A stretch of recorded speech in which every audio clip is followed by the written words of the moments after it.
Hm? No? Hm?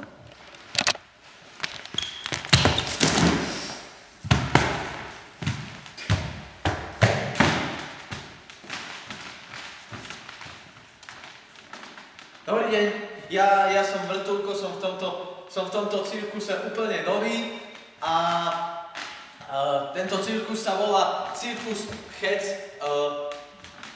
Chec. Robíme to v takých 5-dňových cykloch a každý deň má svoju tému. Prišiel som sem asi pred týždňom. Čo mám ešte? No a troška sa bojím hovoriť pred kamerou, pretože my to nerobíme takto vôbec. Väčšinou tie predstavenia robíme naživo. Máme tu okolo 120 detí a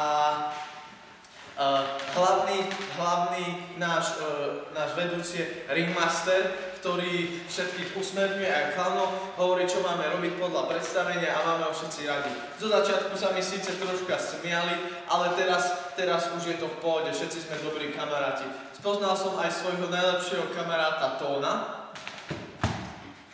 ktorý mi vo veľa veciach pomohol a je môj dobrý kamarát. Všetci ho poznajú a hneď si ho obľúbili v našom cirkuse. A to je asi všetko.